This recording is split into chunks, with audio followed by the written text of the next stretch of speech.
Thank you everyone for joining us this evening at this special event with our founders of AFBE. I'm so excited. This is probably the first time that we are putting both of them together on a hot seat to find out more about AFBE. So I'd like to say welcome, Nika, welcome Ollie.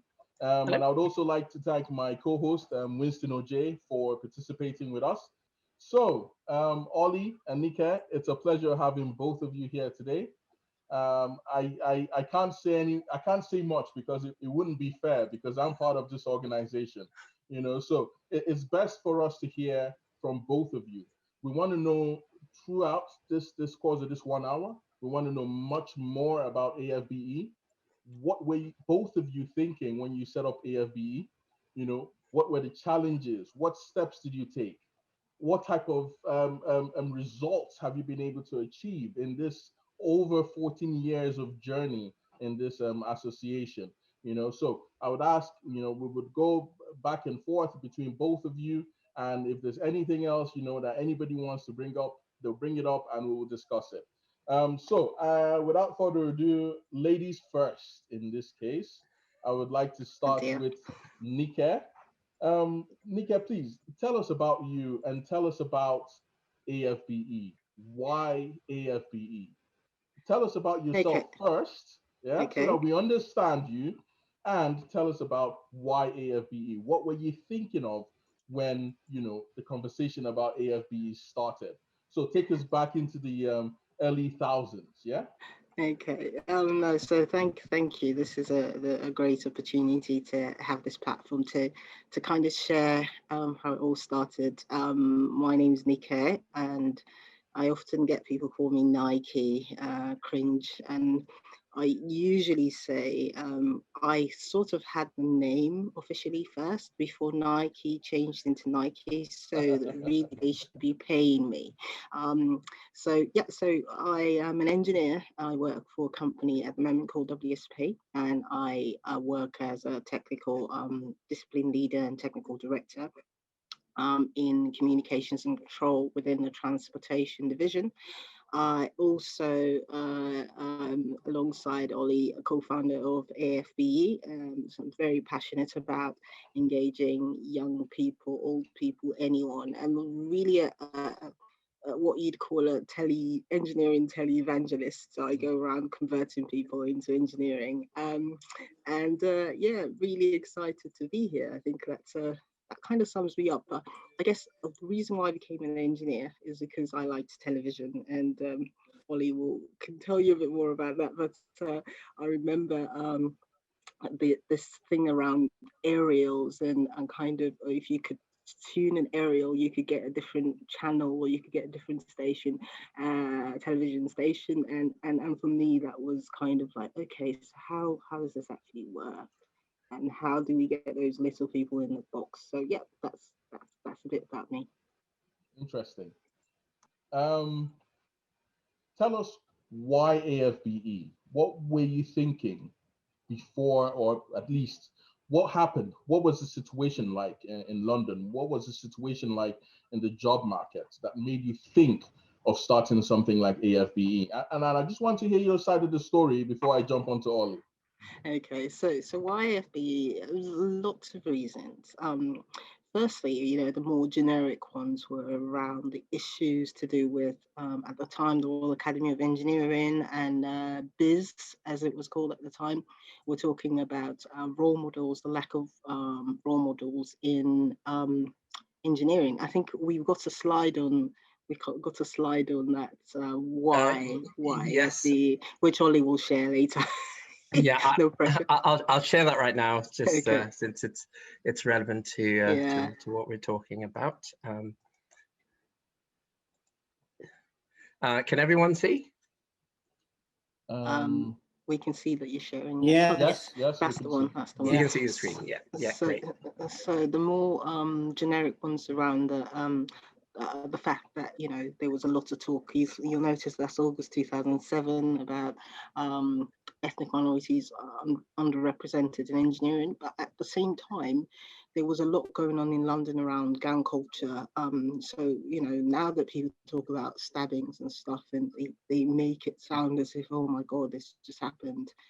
Back in 2007, there was a lot of that's going on at the time. And the Prime Minister at the time then said that Black culture was responsible for crime.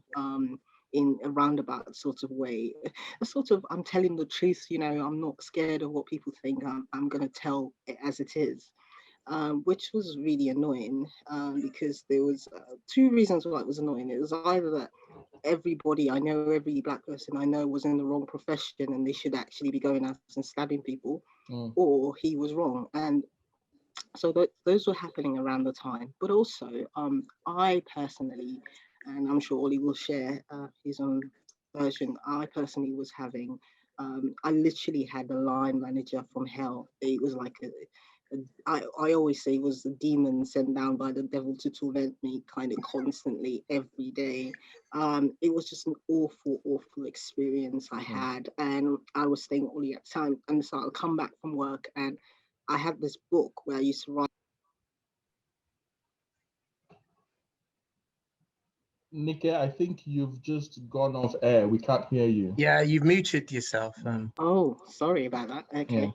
You were talking about the book.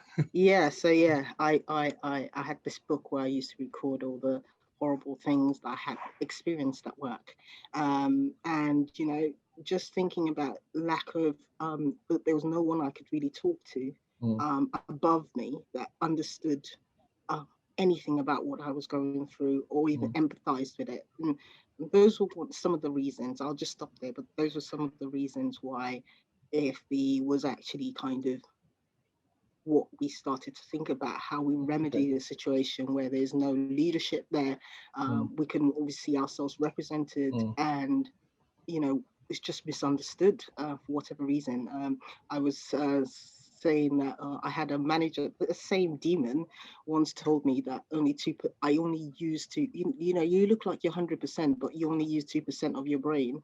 To other things like someone in the office, open office, saying, oh, do you realize you've got the biggest ass in the office? And now, bearing in mind I was the only female in this work environment, those things never go away. You just never forget. And you know, those are some of the reasons anyway. I'll stop there before I start crying. This is very touching, especially you know, when there's underrepresentation in the first place. So that means you're isolated in your workplace and you're having to face derogatory statements from people within the workplace. This can all compound and lead to, you know, a below the line thinking, which affects a lot of people of color, especially. This is very interesting. Ollie. Ollie's my boss, so without further ado, please can you introduce yourself? Let us know you, what you do, and same thing. Jump into the statement. What was your thinking around, you know, the establishment of AFBE? Then we can now start marrying both your point of views and start moving forward from there. Yes, so in some ways, some of the experiences that I had, you know, there are a lot of similarities between some of the experiences that I had and some of the experiences that Nika has just related. Part of it was there has always been there'd always been a desire. I'd always had a desire from a sustainable development point of view of having a gathering of people, of professionals who could use the experience that they have, you know, working in developed nations to, I think I used to say, build a boy village or something in Africa. So there's always that sort of desire for that aspect of it. But then starting my career, I found, let me actually start from the first part of the question you asked me. Exactly. I'm Ollie Falayan. I'm a process engineer working in the oil and gas industry. I've been working in the industry for, well, almost 2 decades. And I've also I'm a combustion specialist and involved in aspects to do with power plants, refineries, and so on. And so those are the things that I do for a job. After graduating from the University of Leeds in 2002, getting my PhD from the University of Leeds, I had quite a long time to get into work, and eventually, when I was eventually fortunate enough to find work, I started up in this company. And as I've said in the past, I remember my first day at work, having a conversation with my boss, and just having casual conversations about what you do. And he asked me about my family, and when I told him about what my dad did, he worked on. He was a mechanical engineer who worked on an industrial project before going back into teaching. He responded by saying, "Oh well, failed engineers teach." And I remember thinking, it was a bit odd. I thought, who insults someone's parents when on the first day you meet them? But I didn't think that much of it. But then what followed was close to 3 years of really intense bullying, and to the point that it certainly affected my physical health, and to the point that it triggered some of the illnesses that I still struggle with today. And one of the things that I was always keen not to do was assume that any of the hostility had anything to do with race, even when people would bring that forward to me. But over time, especially speaking to other people who were similar to me, I started to see that while some of these things were not overtly racist, most of the time, they had a racist undertone and a racist motivation. And so, that experience continued for much of my early career.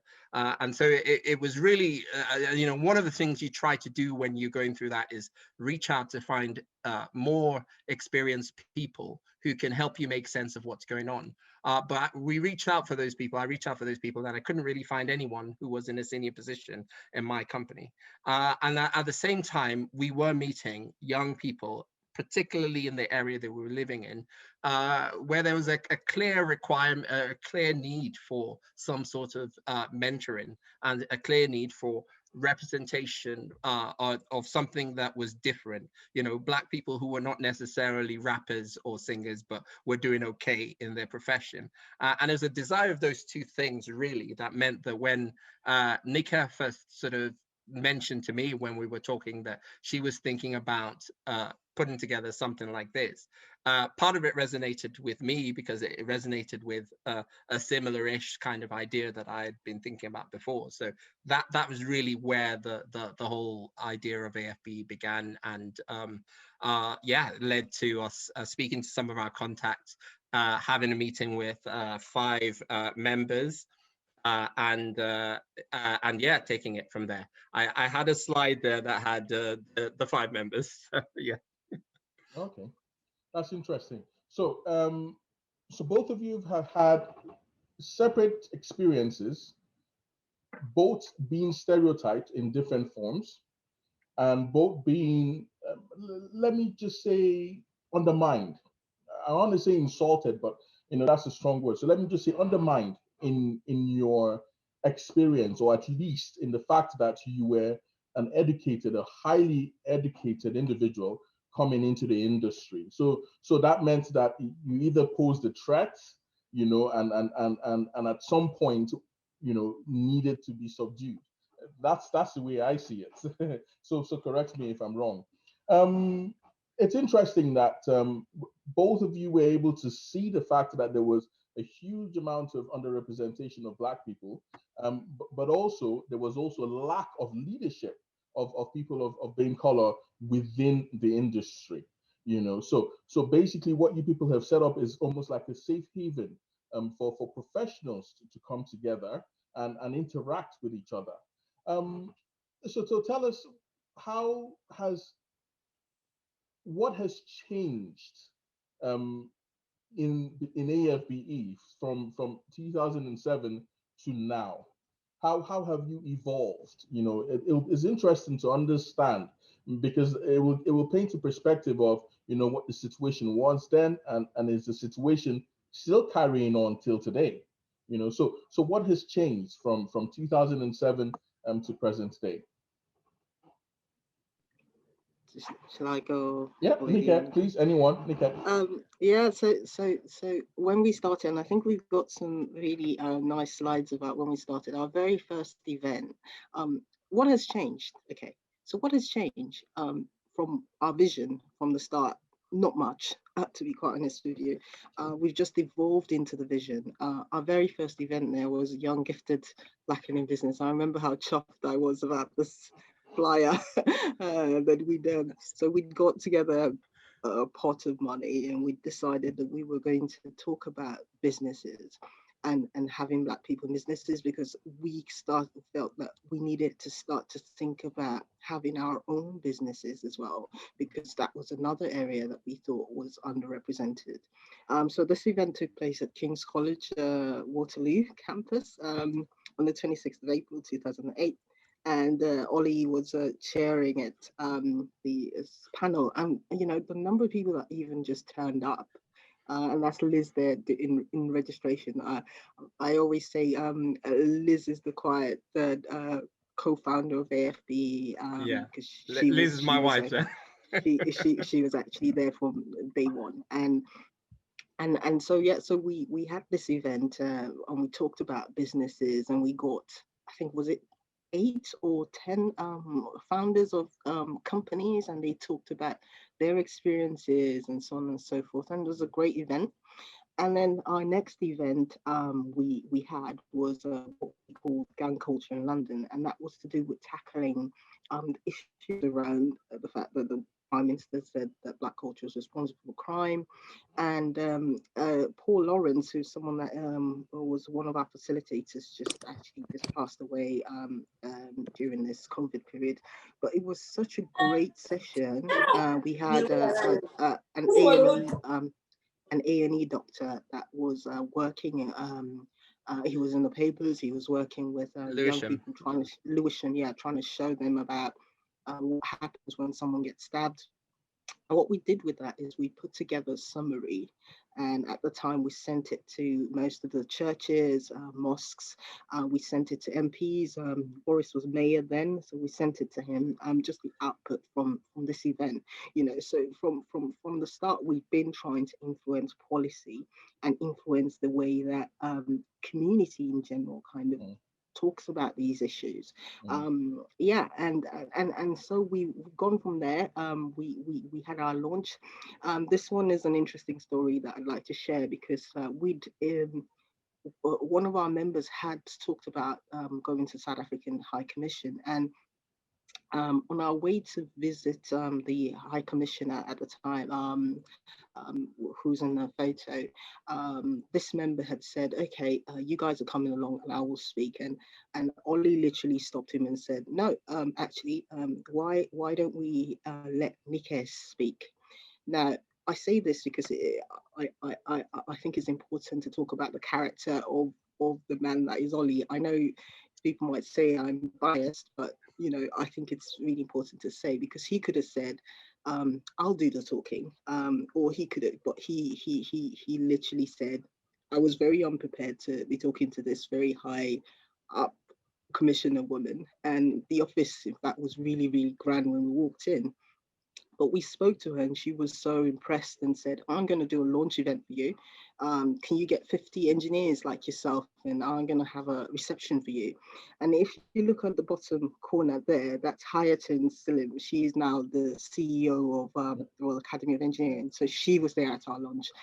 So yeah, I could keep going on, but I think that, I don't know if Ollie had anything to add about what I've said, but it's... I mean, before Ollie jumps in, it's interesting.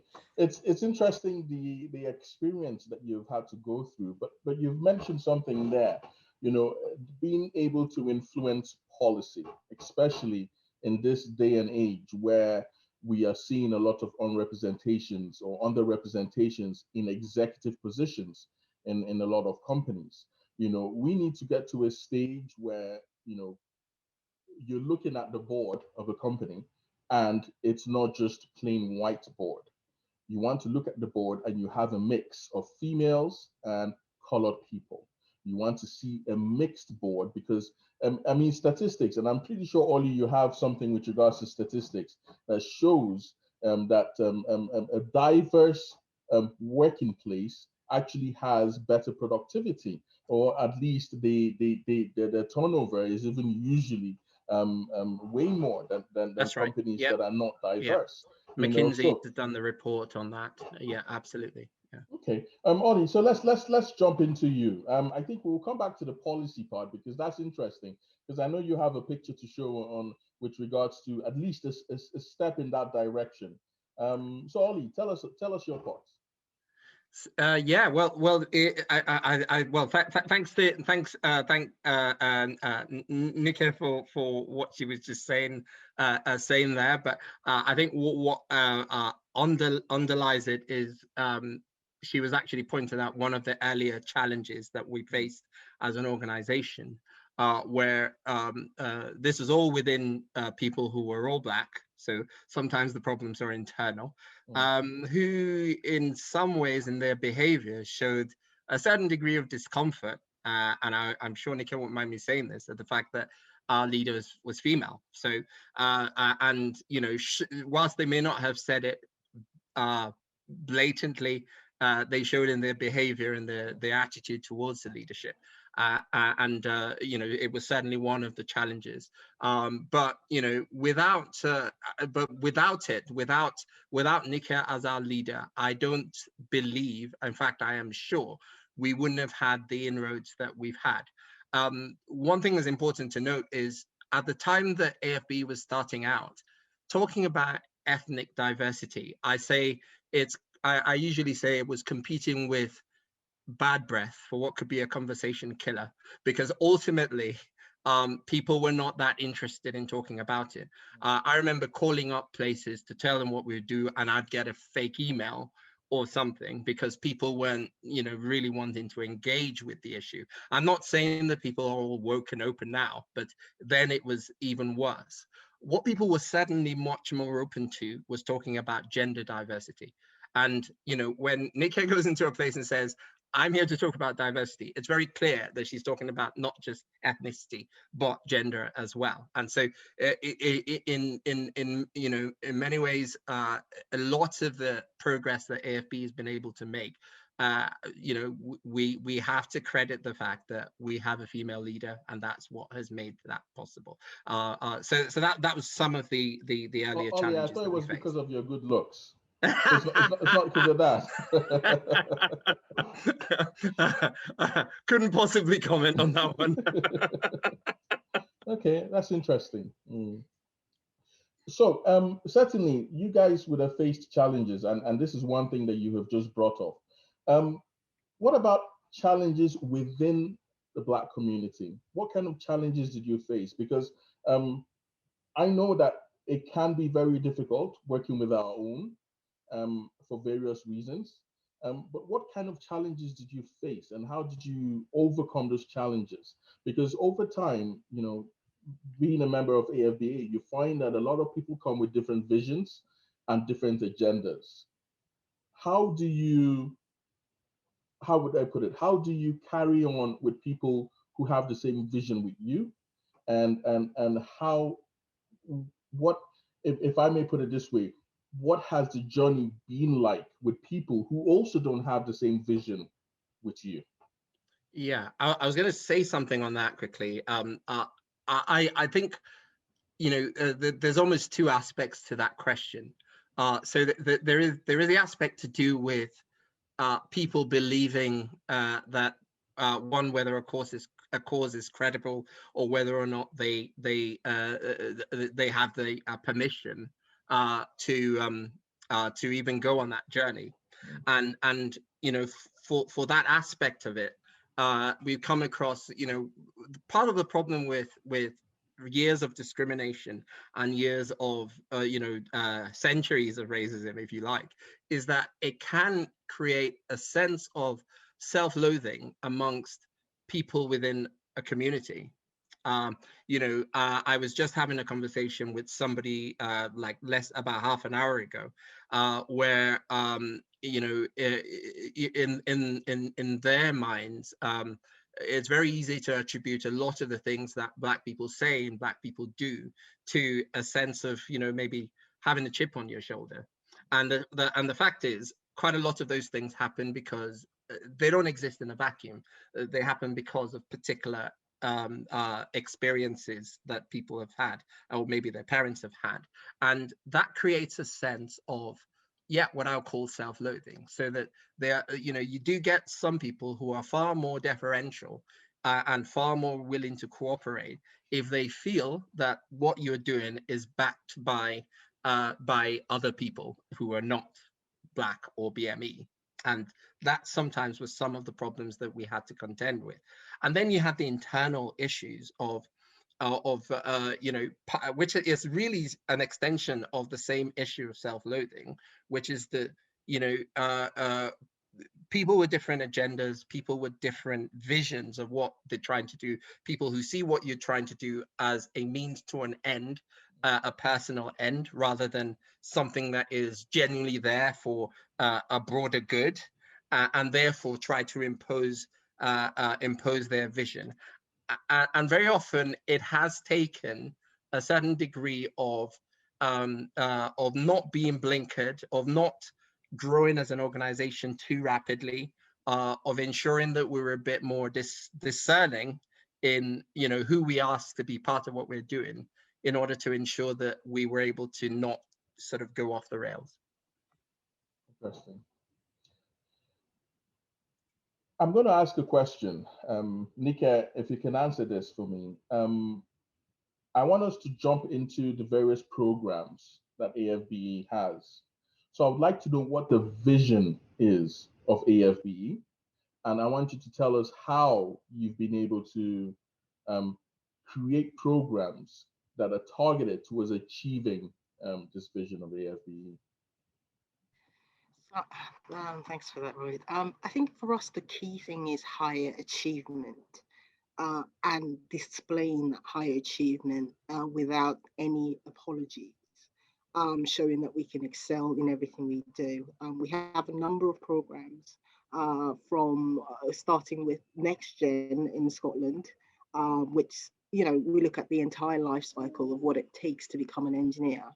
There's Next Gen in Scotland that goes primary school all the way to secondary school. Particularly done a fantastic transition based on what's happened COVID. And then we have the Making Engineering Hot, which when we started off, Ollie will remember this, that we wanted to call it Making Engineering Sexy, but that would have been difficult to sell to schools. And then obviously we had, at the start, we were actually looking more and doing a lot of seminars. So talking about the issues that we were interested in. So we had one of our very first seminars was Electric Africa, which was hosted by Ollie at Ernst & Young. And we also had our first dinner, our first actual AFB dinner took place in end of 2008 at the Royal Academy of Engineering. That was before the renovation and everything. There was about 50 people in that room, and it was an amazing event. We've also had seminars like the infrastructure in the UK, which we invited Vince Cable. And Ollie will remember this because when we said, oh, maybe we should invite Vince Cable, who was the business secretary at the time, a lot of our membership said, well, come on, he's not gonna come to some group that he's never heard of, and blah blah. And we sent the letter and got the response saying, yeah, I'll be there. And I remember at the time the event took place at BT, and one of the guys, actually one of the senior white execs at BT who turned up to welcome him said, oh, maybe he only attends it when it's a diverse group. He would only attend, so there was already that feeling of when as they say to the privileged, equality seems like oppression. So that was happening there. And And so, yes, so we have a number of programs. As I said, we've got the schools programs, we've got transition, which is something that we imported from. I always say to Ollie, we take all the best programs in Scotland and import them into England. So transition, for example, is one which kind of focuses on university students, because we understand there is an issue there around the numbers that are graduating and the numbers of us in the industry. And then there's real projects which we also imported to England. And then we have a number of other programs like Chess Club, which is about strategically looking at your career. This leadership, which is just amazing. But my most enjoyable ones are just the galas, events. And I don't know if Ollie wanted to say anything, the gala events in Scotland. I quite remember the very first gala and feeling like I was in a trance or something. I was in just a different place. Who would have imagined this moment, just being at the first event, the first gala, and it's just gone on to be just such an amazing opportunity to celebrate the wonderful thing that AFBE does. So if you haven't got your tickets yet for the next one, do get it before so I'm trying not to talk too much. So that's fine. That's fine. It's interesting. For those of you who don't know, if you're a guest and you're new to the AFBE, we have two. I don't want to. We're one body, but we have almost say two factions. There's AFBE UK, which Nika chairs, and there's AFBE Scotland. So we were planning to form our own country in Scotland, but that hasn't happened yet. But regardless, we have AFBE Scotland.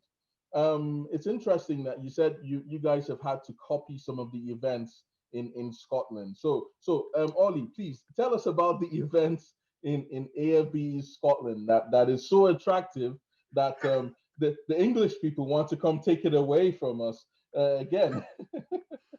Well, it's interesting because I used to say, my PhD work was done for a company that had their headquarters in Scotland, and I remember saying that, Scotland is a really nice place to visit. And it was always with the emphasis on the word visit. So I never imagined that I would ever live in Scotland. But when I moved up here in 2010, I actually spent I think about a year just getting to know a few people. I always remember there was a friend of mine, a friend of ours, Tina Augustina Ephraim, who got in touch with me and said, I met there's somebody I went to who was at Imperial with, who is interested in what you guys are doing. That was, and it turned out to be Edwin Akbiri, who was our first general secretary.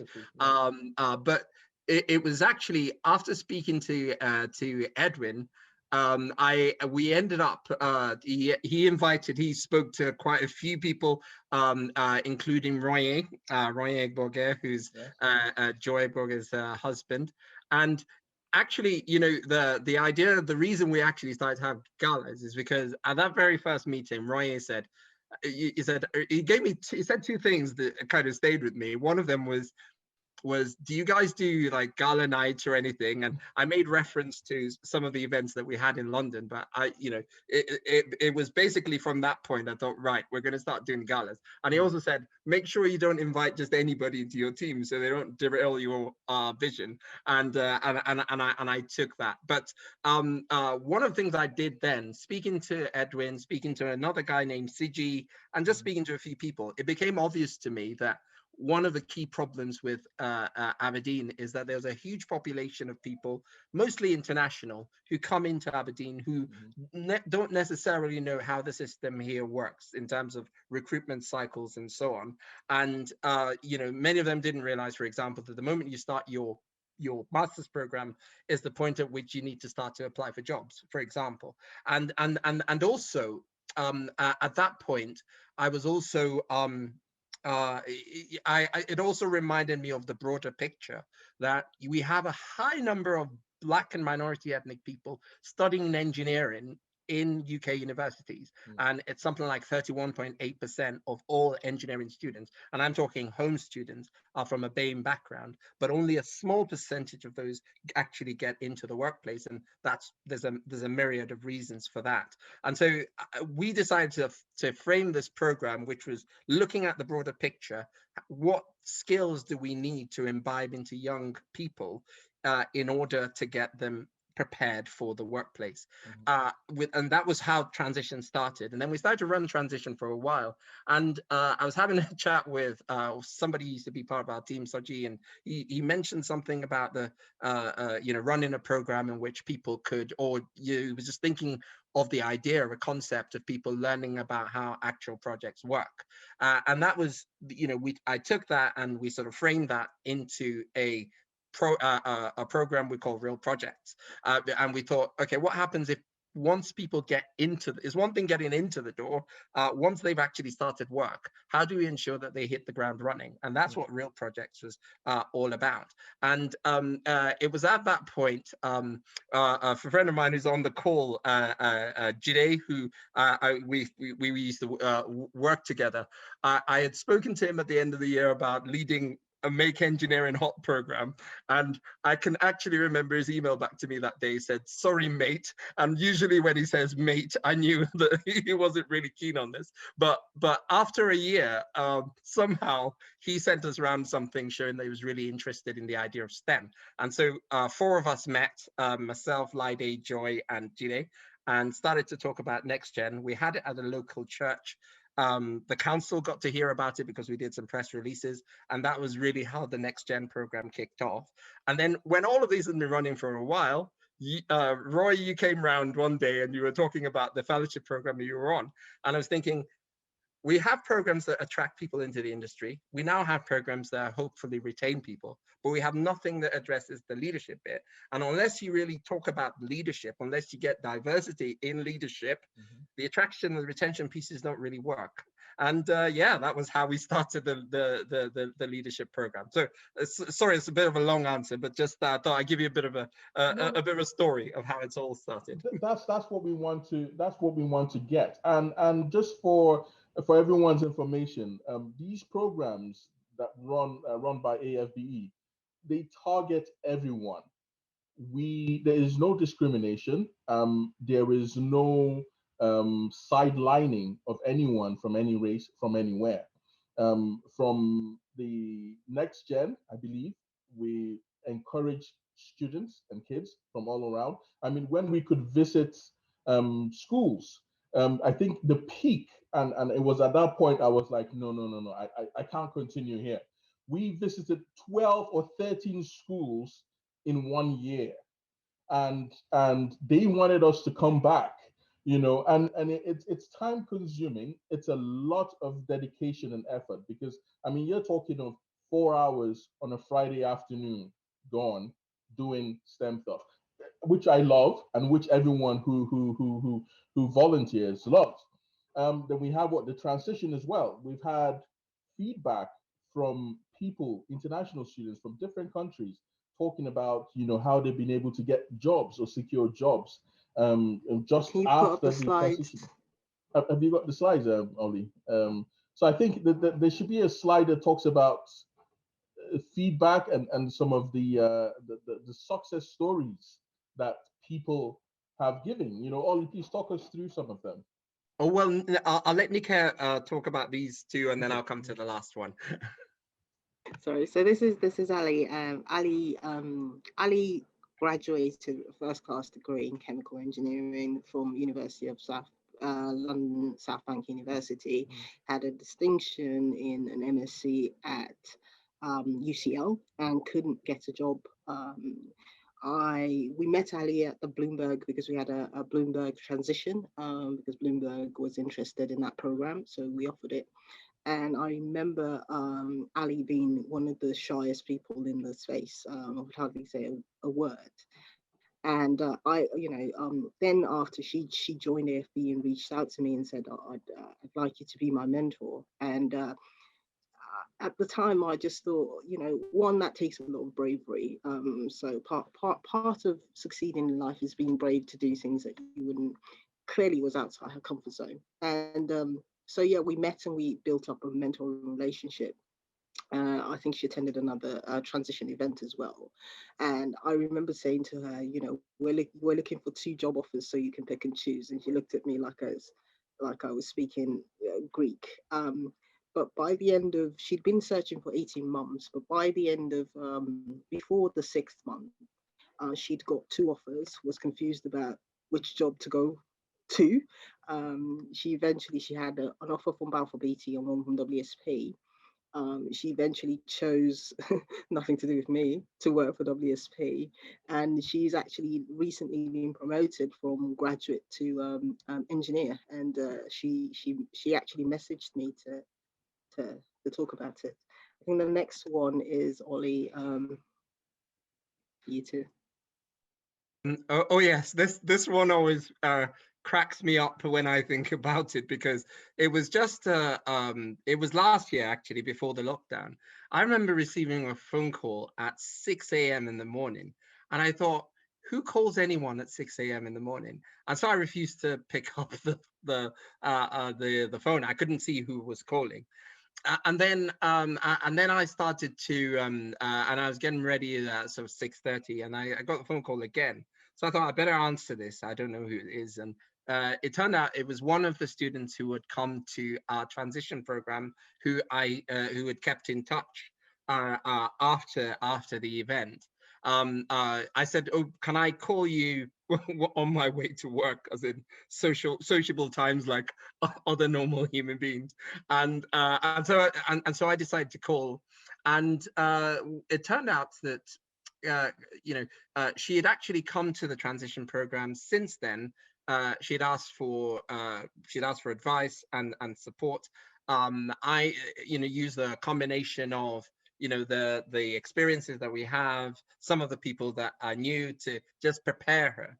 But she then went through a very tough set of interviews, and she got a job at BP. And at the time she'd said that she didn't want to share it because she was worried about all the haters and so on. And so I thought, we had this transition event in September with Spirit Energy.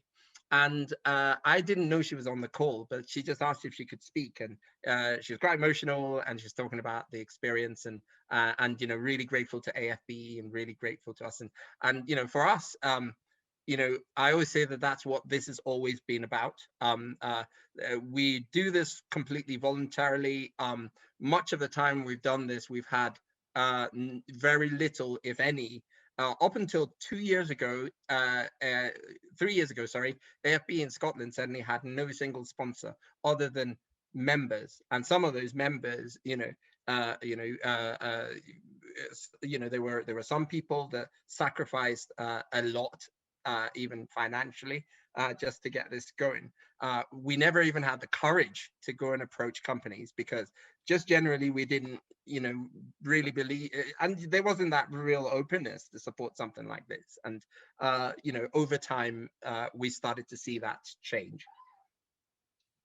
It's interesting that you're talking, because my next talk was going to be finance, and it's interesting you've touched on it, because to run such an organization you need support, and for most of since I became a member of AFBE, I remember my first interaction with Ollie from AFBE. So then I was the student society president when I was in uni, and Ollie was actually our sponsor.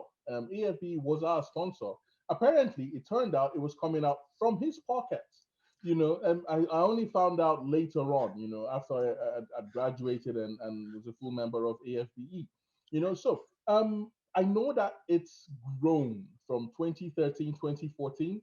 The membership has grown, and also the sponsorship. So talk us through that line of growth. Yeah, no, it's when when we tell people that we've made, sometimes it's interesting, the reaction sometimes people people when you say that you kind of invested financially into this. It's so easy to see something great and just assume that somehow people are we have sponsors now and stuff like that. But the truth is, there's been a lot of sacrificial giving. It's not like we've had like a big pot of money that we've just kind of dipped into and given, but it has been really a sacrifice, significant sacrifice to get to where we are. I think that it's I remember a number of times, and as Wally's already said, different people have different agendas. I remember people that felt that we were too slow in growing, people that felt that we should be knocking on the doors of various companies for whatever reason and asking, demanding for things. But our approach has always been, we go in there, you see what we do. If you like what we do and you buy into what we do, then you can come on board and support us. And it is still our approach, to be honest, because it's really about, for us, it's about impact. And as long as people are getting jobs, people are getting promotions, regardless of how much it is that our sponsorship is or our membership is, we've had people say, oh, our membership should be much more and so on. It's not about that for us, it's about impact. I know Ollie might have something to add to that as well. Yeah, absolutely. It was also, part of it was also reading the landscape, because there were certain causes that you could walk in. You could, on day one, if I was starting a branch of the Institution of Chemical Engineers, for example, the groundwork is already laid out, because the Institution of Chemical Engineers started in 1922. So there's a lot of groundwork that's been done. Sorry, not to cut you short. Can you take us to the slide so that while you're speaking, we have the slide where we have all the members and sponsors. Oh, yes. I think there's a slide with a number of sponsors. There yes. is one. I'll just get to that. Because it'll be very good for people to understand the breadth and the length and the breadth of participation that we're getting from the industry right now. That's right. So I mean, generally our approach, because we know that this is not this, at least for a very long time, wasn't something that there were very few people who actually saw the need for what we were doing. I mean, the type of people who could actually get behind this. Because of that, a lot of things that we had to do. I mean, I could start with Next Gen. Most people would say a group that wants to do a STEM program, that's pretty benign, and hardly some sort of hard left agenda. But I remember sitting with a teacher back in 2012 who walked me through exactly why they didn't need something like this. Because of that, what we did spend time doing was building a certain degree of trust, building a certain degree of credibility, and getting people to know exactly what we were about, and then get to a point where we'd built enough of a trust to talk about things like funding. And even then, we've had to approach that very carefully. Yes, and as Nika was saying, we're still not a hugely. We might have quite a number of companies here, but it's not as though we have a huge bank balance as an organization. Because the subscriptions are, I would say, relatively modest. But ultimately, as Nika said, it is about impact. And it is about the stories and the change in people's career trajectory is far more important than being able to say that we have this huge bank balance. Interesting. So for people who are not aware, you can be part of the AFBE. Haven't heard some of the things that we do, because this is just the tip of the iceberg. We've made it sound modest, but the reality is, from my knowledge, there are a lot of activities that we do on a very monthly basis. and you can become part of that activity.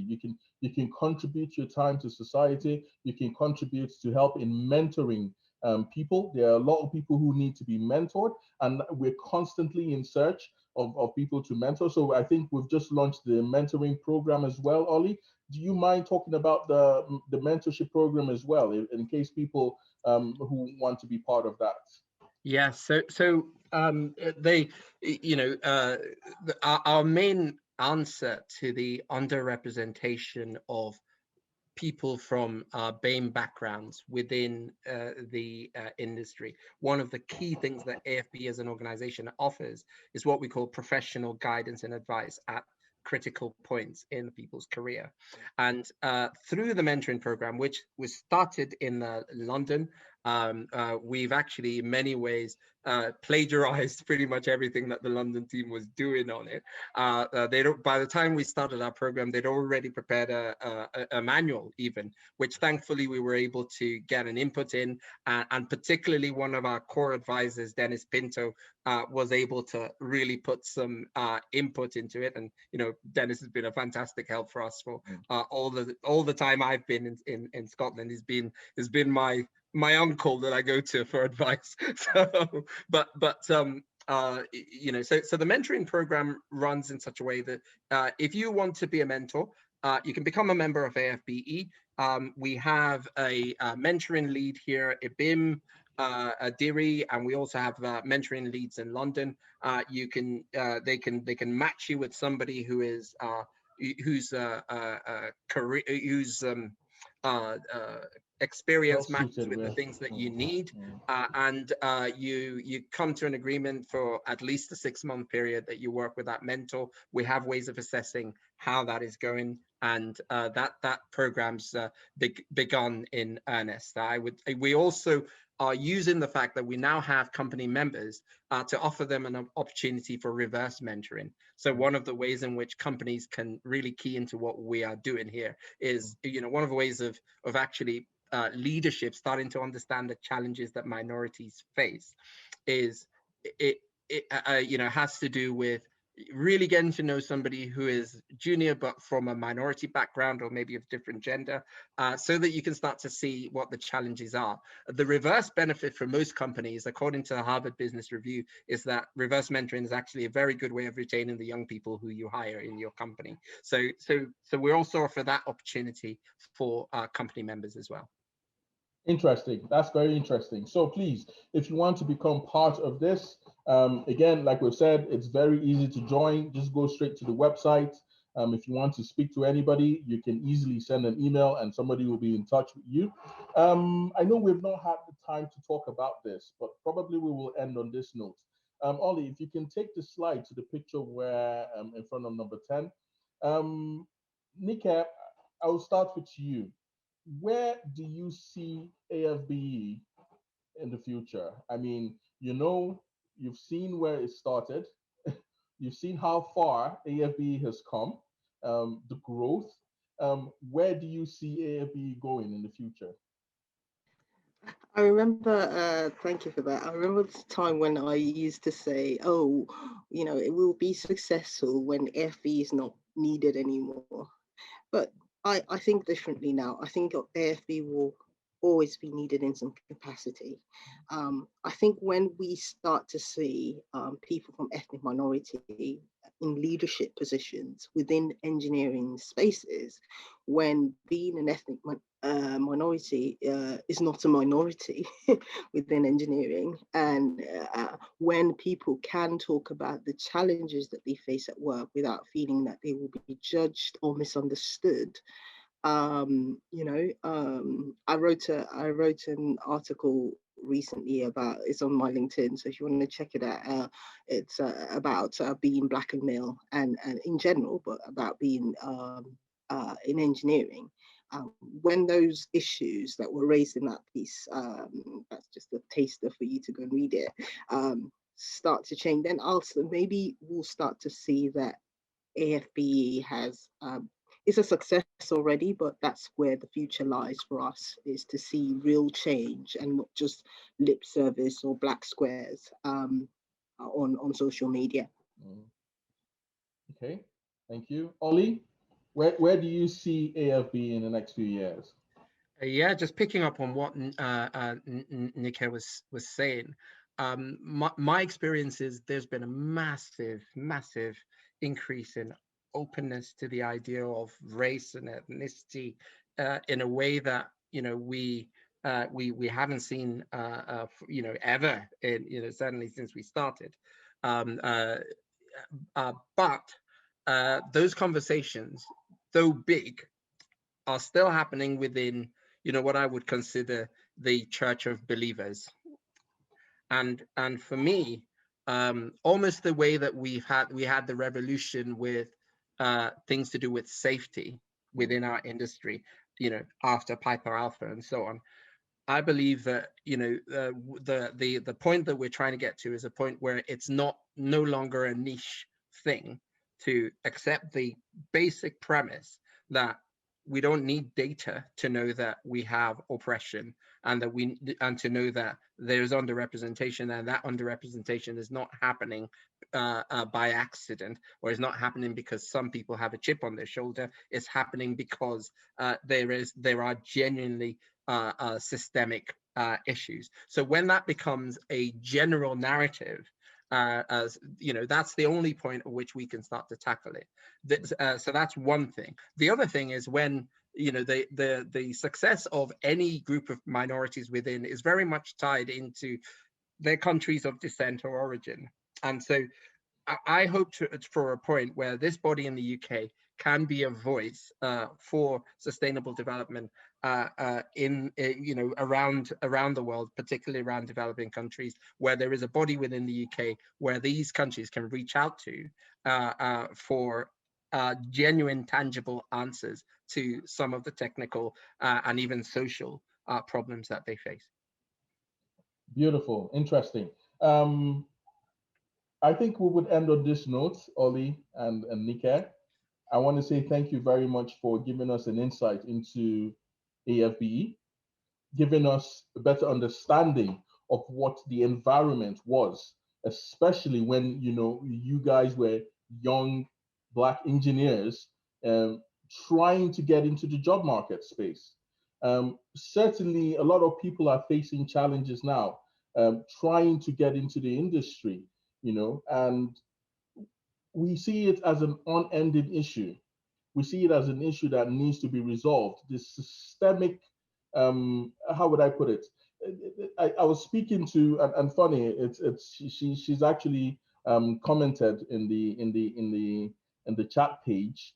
She's also going to be one of our ambassadors in AFBE, and what she mentioned to me was, the system that does exist actually is what creates racism. The HR system, where before you even apply for a job, you're already discriminated against, either because of one thing or the other, where you schooled or how you schooled or your color or where you're coming from, So that's systemic segregation, or systemic, what's the right word to use for it? Isolation of a sector of a group of people needs to be taken out of the system, and we need to be placed in a position where we are judged for our personal and individual characters, and for our ability and experience as individuals and not as a collective group. And it's certain that AFB is doing a lot of work. Uh, Sorry, if you can mute your video, that would be great. So, an AFB is doing a lot of work in this respect, and I would like to say thank you to both of you.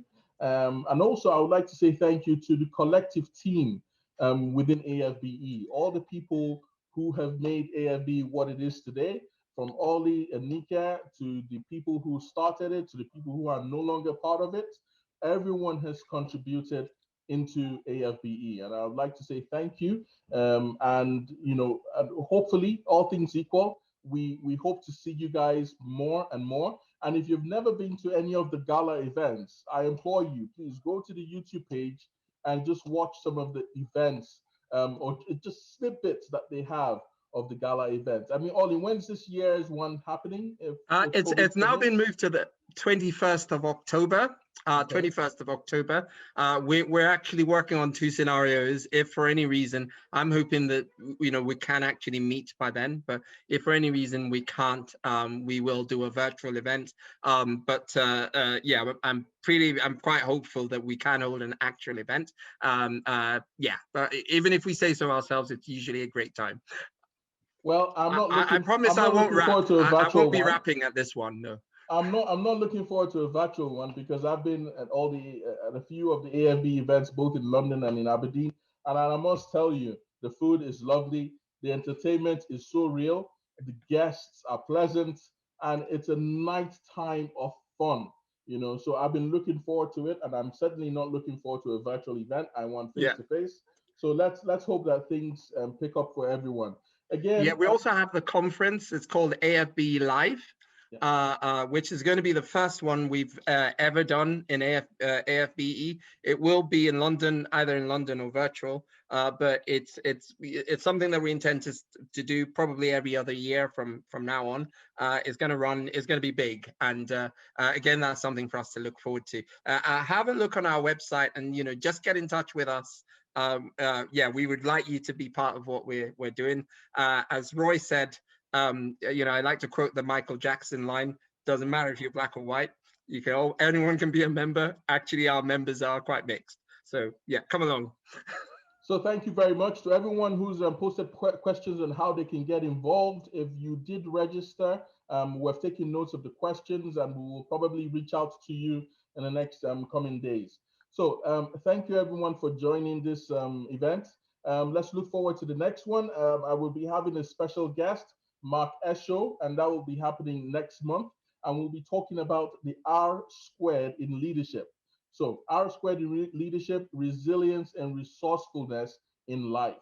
It is an inspiring story of a disabled Black man who's been able to succeed in life, especially here in the UK, and has multiple business. So please, the tickets should be up live now on Eventbrite. If you can register, please register, and I'll see you next month. So thank you to everyone. Thank you, Winston, for co-hosting. Thank you, Ollie. Thank you, Nika. I do appreciate all of you. And to everyone in AFBE and who is becoming a member or part of AFBE or supporting us one way or the other, I want to say thank you and look forward to seeing you at the next events. Thank you, everyone.